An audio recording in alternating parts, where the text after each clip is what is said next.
오늘의 사연 시작합니다. 제 얘기는 현재 진행 중인 이야기입니다. 머리가 너무 아프고 해결이 안 되는 이야기입니다. 들어보시고 해결 방법 좀 알려주세요. 벼락이 치던 날이었습니다. 잠도 오지 않았고 그날따라 이상하게 기분이 별로였던 것 같습니다. 평소에는 기분이 항상 좋은 편이었는데 말이죠. 그날 밤 밖에서 이상한 소리가 들려왔습니다. 비명소리 같기도 했고 동물 울음소리 같기도 했습니다. 문을 열어 밖을 보았고 밖에는 아무것도 안 보이는 칠흑 같은 어둠뿐이었습니다. 한참 비를 보고 있자니 지나온 제 인생이 갑자기 생각이 나더군요. 참 순탄하지 못한 인생을 살아온 것 같습니다.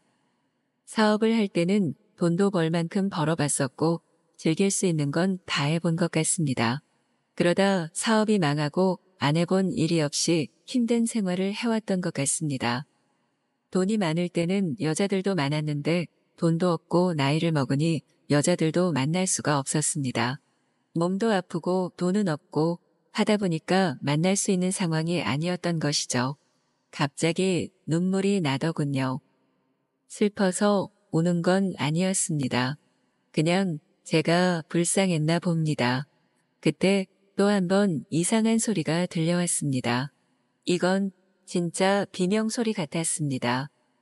안 되겠다 싶어서 저는 우산을 들고 밖으로 나가보았습니다. 밖에서 여자분이 남자한테 당하고 있더라고요. 부부싸움을 하나보다 싶어서 그냥 들어가려고 했습니다. 여자분이 살려달라고 하는데 경찰에 신고를 할까 했지만 괜히 끼어들고 싶지 않았습니다. 집으로 다시 들어가려고 하는데 제 인생이 생각나더라고요. 누군가를 위해 무엇인가를 해본 적이 없었던 사람이었습니다. 길거리에서 싸움이 나면 그냥 피하고 노인분들이 힘들어해도 도와주지 않는 그런 사람이었습니다. 그날은 왜 그런지 모르겠지만 집을 나와서 다시 그쪽으로 갔습니다. 비가 이렇게 오는데 길거리에서 뭐 하는 거냐며 저는 물었습니다. 여자분이 갑자기 제 바짓가랑이를 붙잡고 살려달라고 합니다. 남자는 저보고 신경 쓰지 말고 들어가라고 하시네요. 경찰에 신고를 한다고 했습니다. 갑자기 주먹이 날라오더군요. 저는 한 방 제대로 맞고 비로 넘어졌습니다. 도대체 왜 끼어들어서 이런 봉변을 당할까요? 맞는 순간 후회가 되더라고요. 이제 도망갈 수도 없었고 그렇다고 싸움도 잘 못하니 덤빌 수도 없었습니다. 그때 누가 신고를 했는지 경찰차가 오더라고요. 저희는 파출소로 같이 가게 되었습니다. 자기는 잘못한 게 없다는 식으로 말하지만 그게 통할 리가 있겠습니까? 나중에는 다시는 안 그러겠다고 했지만 여자분도 저도 봐줄 생각이 없었습니다. 그녀는 애견센터에서 일하는 분이었고 손님이었는데 처음에 친절해서 데이트 한 번 한 게 전부라고 합니다. 데이트를 했지만 매너도 별로였고 말하는 것도 마음에 안 들어서 만나지 말아야겠다고 생각했다고 하네요. 그래서 자꾸 피했는데 마치 연인인 것처럼 굴면서 스토커를 했다고 하네요. 그러다 퇴근을 기다리고 있다 이런 사단이 나고 말았다고 합니다. 저희는 조서를 받았고 그녀의 나이와 이름까지 알게 되어 버렸습니다. 남자가 스토커할 정도로 이쁘긴 하더라고요. 그놈은 유치장으로 잡혀 들어가고 저희는 조서를 꾸미고 나왔습니다. 아직도 벼락이 치고 비가 많이 오더군요. 집에까지 바래다 드린다고 했더니 아니라고 하시면서 정말 고마웠다고 하시네요.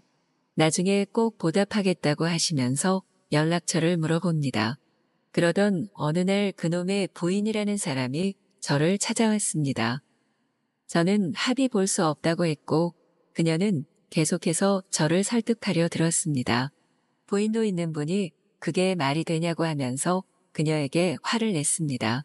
그런 남편이 뭐가 좋다고 합의를 보러 다니시냐고 저는 물었습니다.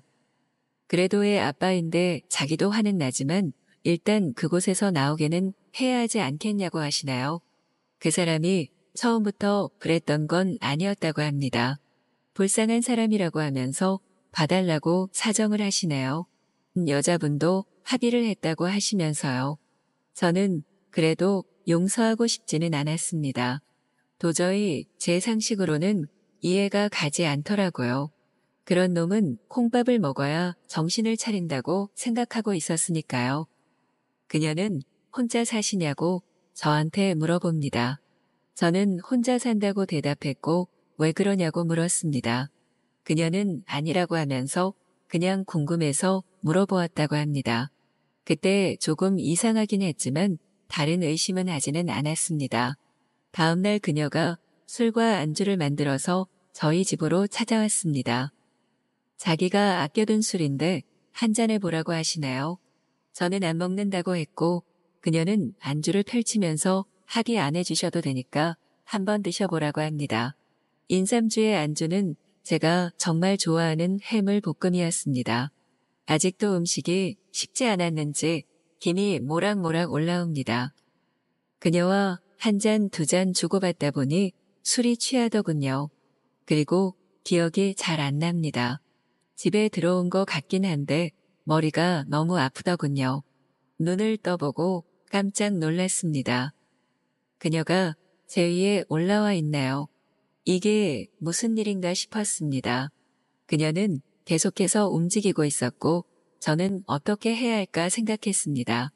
근데 너무 좋더라고요. 일단 사랑을 끝내고 저는 그녀에게 물었습니다. 이게 지금 뭐 하는 거냐고 말입니다. 그녀는 갑자기 울면서 이런 제 자신이 밉다고 하시나요? 그래서 남편이 밖으로 나돌면서 일부러 저러고 다닌다고 합니다. 저는 어쩔 수 없이 합의를 해주었네요. 누굴 욕하겠습니까? 제가 불륜을 해버린 것을요. 그놈은 집행유예로 결국 풀려났다고 합니다. 그리고 그녀는 저희 집에 자주 찾아왔습니다. 저는 그녀를 오지 말라고 했지만 그녀는 무슨 핑계를 대어서든 찾아오더군요. 저는 그놈에게 이런 사실을 걸리면 어떻게 하나 하고 겁이 났습니다. 미칠 것 같았고 어떻게 해야 못 오게 할까 고민했습니다. 그녀는 자기가 좋아서 그런다면서 자기도 어쩔 수가 없다고 하네요. 나중에는 경찰에 신고도 한다고 협박도 했고요. 남편에게 알리겠다고도 해보았습니다. 말이 통하는 여자가 아니었습니다. 남편이나 이 여자나 똑같은 인간 같았습니다. 제가 설마 이렇게 쉽게 이런 일을 당할지는 몰랐습니다. 제발 누가 방법 좀 알면 저 좀 살려주세요. 제 얘기는 여기까지입니다.